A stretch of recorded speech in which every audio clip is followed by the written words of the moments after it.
Eu tenho repetido sempre aqui aquela regra, né? Na crise, de volta ao básico. No dia 8 de abril de 2010, o Lula já ia no seu 7º ano de governo e eu já enxergava nele o Lula de hoje.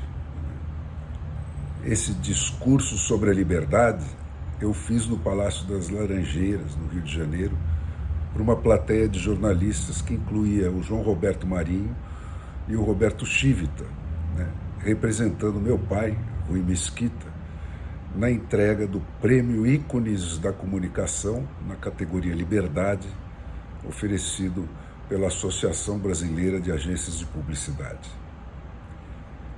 E eu acho que esse discurso vem bem a calhar para a situação do Brasil de hoje. Vamos lá. A liberdade se impôs como fundamento inegociável da política quando a ciência tirou a Terra do centro do universo e o homem do centro da Terra. E a imprensa foi a ferramenta dessa revolução. Mais de 1.500 anos se tinham passado.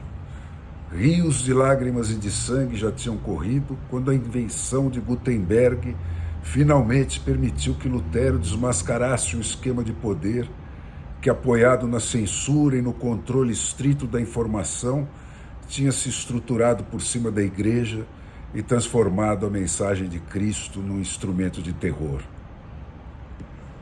Desse momento em diante, o controle da imprensa passou a ser a obsessão das igrejas, leigas ou religiosas, e dos estados autoritários. Eles tinham toda a razão. Nós somos inimigos inconciliáveis.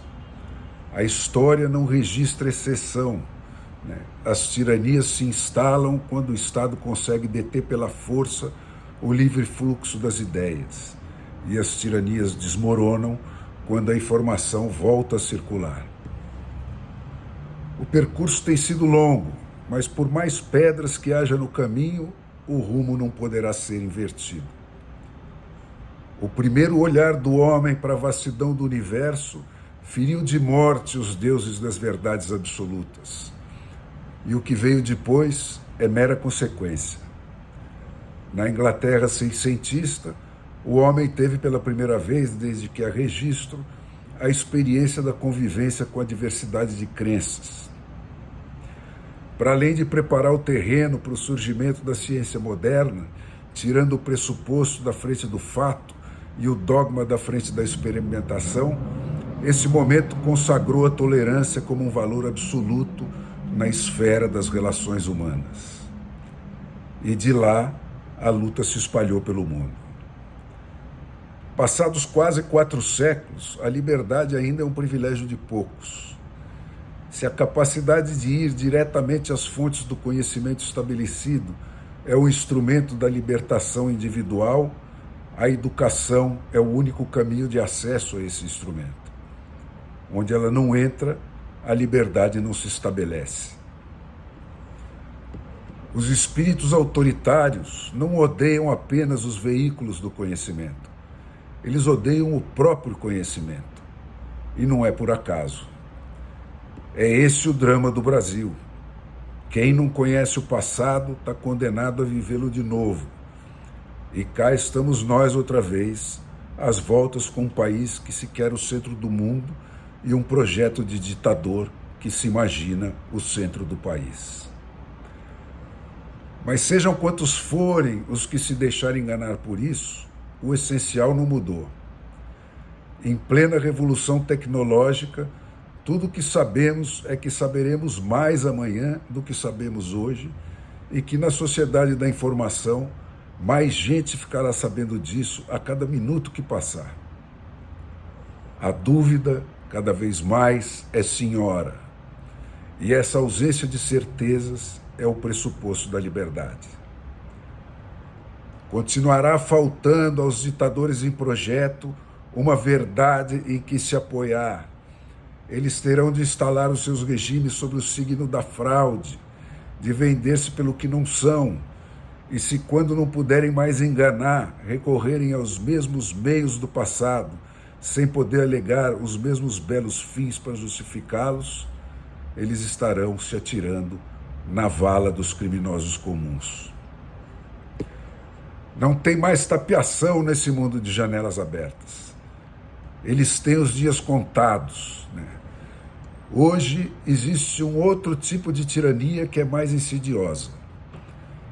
Ela vem com a chancela da maioria que boa parte da imprensa se compraz em servir.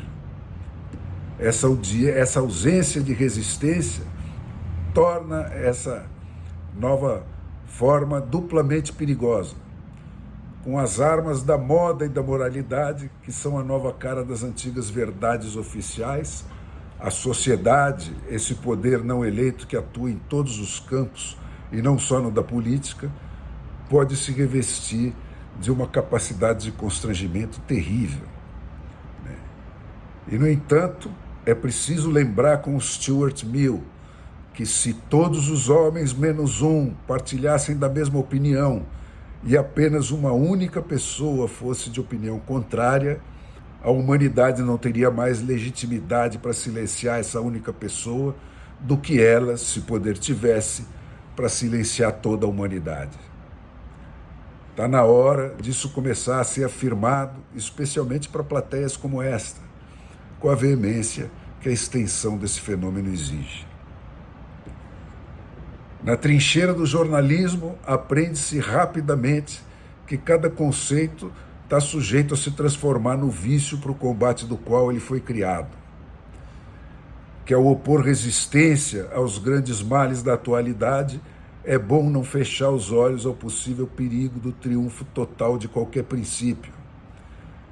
Que liberdade para os lobos quase sempre significa a morte dos cordeiros. Aprende-se que a liberdade é mais a oportunidade de ação que a ação em si mesmo. É mais o poder fazer do que o fazer propriamente dito. E que o único limite que pode legitimamente ser imposto a de cada um é aquele em que o seu exercício implica restringir a liberdade do próximo. Nestes 135 anos, tendo participado ativamente de todos os movimentos políticos que o país viveu, o jornal O Estado de São Paulo tem sido identificado por todos os governos por que o país passou, aí incluídos especialmente os que ele ajudou a constituir, como o seu mais incômodo opositor. Ele colecionou intervenções, atentados e atos de censura de representantes de todos os quadrantes do espectro ideológico. Arrancou de prisões e acolheu em suas redações fugitivos de todos os regimes. E tem agido assim porque sabe que, essencialmente, a liberdade é a liberdade de dissentir. Tem agido assim, nas palavras de Júlio de Mesquita Filho, porque repudia as afirmações categóricas, porque limita-se a observar o curso dos acontecimentos para pautar por ele as suas ações, porque não admite o apriorismo político e as concepções tendentes a deformar as sociedades humanas e o indivíduo segundo modelos pré-concebidos, porque crê na inteligência do homem, mas nega-lhe o poder da profecia. É em nome de todos os que através dele participaram dessa luta que recebemos este prêmio. Muito obrigado.